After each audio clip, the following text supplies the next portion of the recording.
March 22nd, 1794, George Washington signed the Slave Trade Act.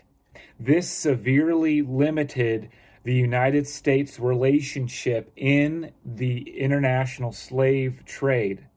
Now, this doesn't excuse slavery, but it does show an effort to end this institution.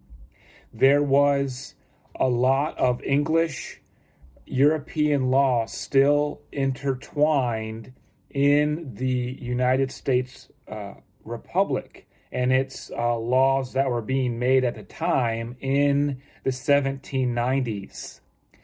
John Adams, George Washington's vice president for 8 years, and then the second president of the United States, John Adams was vehemently very against slavery, as well as other states who, in their state constitutions, were against it as well in the founding of our country. Now, in the Declaration of Independence, there was a clause to abolish slavery that was taken out.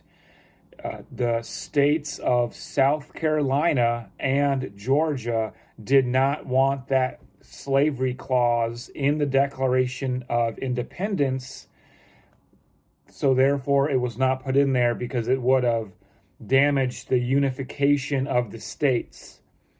And within 95 years, we abolished slavery completely, more sooner than other countries who had slavery for centuries and centuries. Now, this again doesn't excuse slavery, but it shows a drastic effort to do so. And there is a misconception that it was just white colonizers or white Europeans who were doing this. There were a lot of black slave holders in George Washington's time.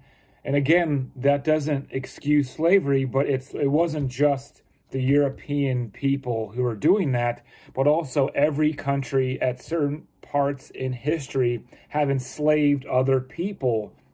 And slavery in America started well before the 1700s, around 1619 and even before that, with different countries, American Indian nations enslaving each other, and African countries, nations in the 1600s, 1700s, enslaving each other in the continent of Africa, in Europe, and all over the world. Slavery was happening. Now, I say all this in reference to these books that I've read on this topic, because I'm not going to talk for like 10 or 15 minutes on this. But Mount Vernon has a couple great books on this topic. One is Mary V. Thompson's The Only Unavoidable Subject of Regret.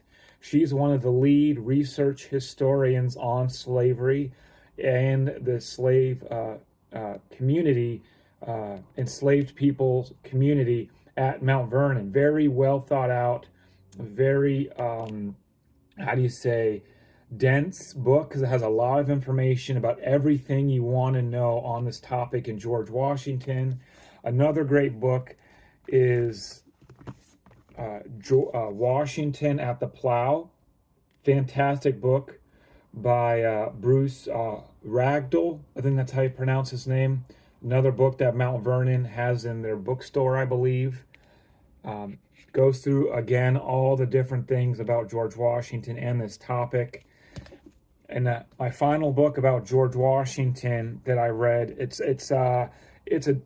has some to do with slavery, but in a different avenue.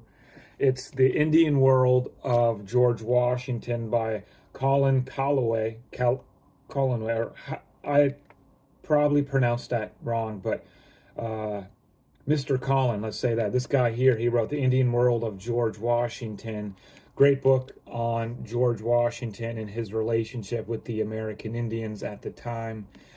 And another book I read about this is this book here Black Slave Owners by Larry Koger, from 1790 during George Washington's time to 1860. And then this book here, 1620 by Peter Wood. This book explains the Slave Trade Act and where it actually started in the United States land and continent of the Americas. And then my book here about POTUS1 that I wrote explains a little bit about that. This book here that I wrote is the catalyst of me getting better at writing, and I go through a short chronological timeline of George Washington's life, the good, the bad, the indifferent, and the Jay Treaty, the Whiskey Rebellion, and the passing away of George Washington. I go into detail in this. I'm very proud of this book. But again, even though George Washington signed the Slave Trade Act of 1794, that doesn't excuse slavery, but we can do something about slavery today, in that I use this topic of George Washington to talk about human trafficking today. The point that I am making is that even though slavery of George Washington's time was abolished with a federal amendment to the Constitution and ratification of the state amendments, we still have slavery and trafficking today. And people want to argue what it's called. It doesn't matter what we call it. It could be the Walmart missing children bulletin boards. It could be the John Podesta emails, the Jeffrey Epstein Island, the P. Diddy trafficking case, the Maui missing children, the cobalt mines of Africa, the border security of North, East, South, and West of the United States. And some people even call it the Pizzagate scandal. It doesn't matter. It does not matter what we call it today. It's still trafficking. And people are enslaved in forced labor and sex trafficking more today than ever before in human history. And if we want to eradicate these things, we need to stop arguing about whatever it's called. It probably is all connected in some kind of way. I don't know, but that's the point about my books, is to talk about George Washington with these books to bring awareness to human trafficking and sex trafficking of today on the banks of the Potomac and POTUS1.